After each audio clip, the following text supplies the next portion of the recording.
इस कहानी के अगले भाग को देखने के लिए चैनल को सब्सक्राइब करें और बेल आइकन दबा लें, जिससे हमारी नोटिफिकेशन आपको मिलती रहेगी। लक्ष्मी ने एक गहरी सांस ली। राम ने उस ओर देखा। मामी को बुलाऊं? लक्ष्मी ने कहा। कोई जरूरत नहीं, राम ने जवाब दिया। राम ये समझ नहीं पाया कि एक कमरे में युवती और युवक का एकांत में रहना संदेह का कारण बन जाता है। लक्ष्मी धीरे से खिसक कर बैठक में आ गई। जाती क्यों हो? राम ने पूछा। तो काम ही क्या है? लक्ष्मी ने उपेक्षा भरी आवाज में उत्तर दिया। राम समझदार जरूर है, परंतु पराधीन है, ये लक्ष्मी भी जानती है। इतवार का दिन था, इसलिए रवि जल्दी ही घर लौटा। घर में कदम रखते ही सामने लक्ष्मी दिखाई दी।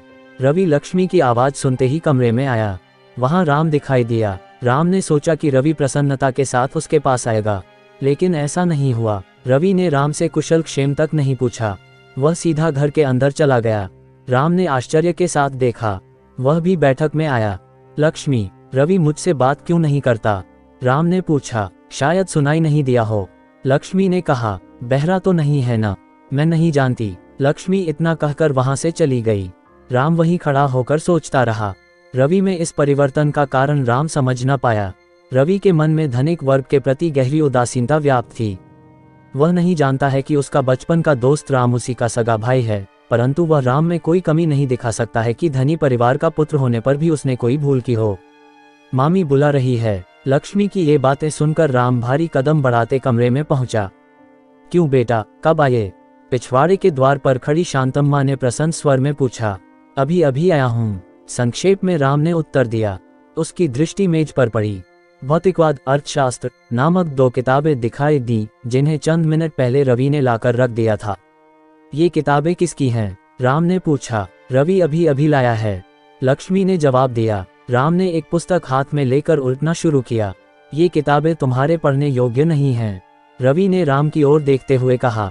राम बोला, लेखकों का उद्देश्य शायद यह नहीं है। मैंने पढ़ा है, इसलिए मेरा यही उद्देश्य है। ये कहकर उत्तर की प्रतीक्षा किए बिना तौलिया पहनकर वह स्नान करने चला गया। रवि काफी बदल गया है, ये कहकर राम ने पुस्तक मेज पर रख दी और कहा, माँ मैं चला। उसका स्वभाव तुम जानते हो बेटा, बुरा न मानो, शांतम्मा ने स्नेह से कहा। रवि नहीं जानता है कि स्नेह और मर्यादा क्या चीजें हैं। इन शब्दों के साथ शांतम्मा की ओर राम ने तीक्ष्ण दृष्टि से देखा। फिर कहा, आखिर मैंने रवि का क्या बिगाड़ा है? शांतम्मा ने कोई उत्तर नहीं दिया।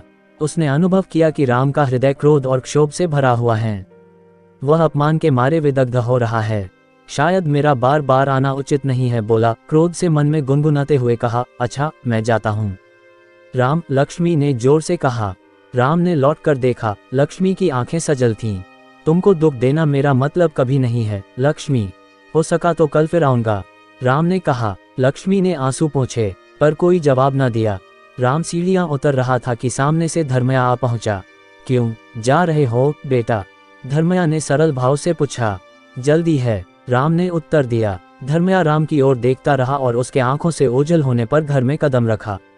लक्ष्मी बैठक में थी। उसके पीछे रवि कमीज पहनते हुए राम की ओर देख रहा था।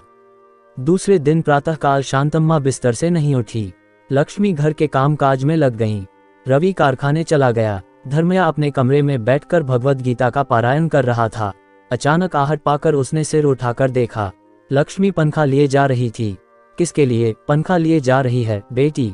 चूल्हा जलता नहीं बाबूजी। फूंक फूंक कर आंखों से पानी आ गया। इसीलिए चूल्हा जलाने को पंखा ले जा रही हूँ। शांतम्मा कहाँ है? तबीयत ठीक नहीं है, सुबह से उठी तक नहीं। अरे मुझसे किसी ने कहा भी नहीं, मैं भी नहीं जानती थी बापूजी, ये कहकर लक्ष्मी रसोई में चली गई।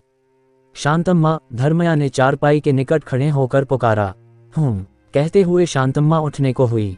लेटी रहो बहन, धर्मया ने समझाया, पर शांतम्मा उठकर खाट पर बैठ गई। धर्मया एक कुर्सी पर बैठ गया। क्यों, तबीयत ठीक नहीं?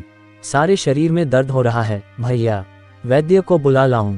शांतम्मा घबराए हुए स्वर में बोली। नहीं भैया, वैसे कोई बीमारी नहीं है, मेरा मन कुछ अशांत है बस, और कुछ नहीं। धर्मया ने शांतम्मा के चेहरे को ध्यानपूर्वक देखा। उसके चेहरे पर अपार व्यथा प्रतिबिंबित थी।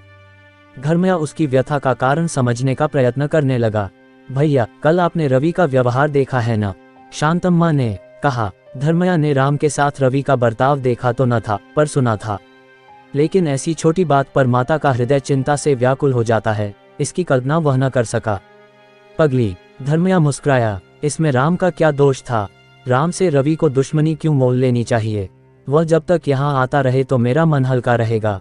रवि का व्यवहार ऐसा ही रहा तो राम हमारे घर में कदम तक नहीं रखेगा। शांतम्मा के कंठ में वेदना उभर आई। धर्मया ने कोई उत्तर नहीं दिया। आखिर रवि ऐसा कठोर क्यों बन गया है? अपने पिता का श्राद्ध करने से इनकार करने वाला भी कोई होगा। शांतम्मा ने कहा, मन अशांत है तो आराम करो बहन, लेकिन मेरे रहते तुमको चिंता करने की कोई जरूरत नहीं। इतना कहकर धर्मया अपने कमरे में चला गया। कड़ी धूप पड़ रही थी। मरम्मत के लिए आई हुई मोटरसाइकिल पर रवि घर आया। मोटरसाइकिल की आवाज सुनकर लक्ष्मी ने बाहर आकर देखा, फिर अंदर चली गई। इस कहानी के अगले भाग को देखने के लिए चैनल को सब्सक्राइब करें और बेल आइकन दबा लें, जिससे हमारी नोटिफिकेशन आपको मिलती रहेगी।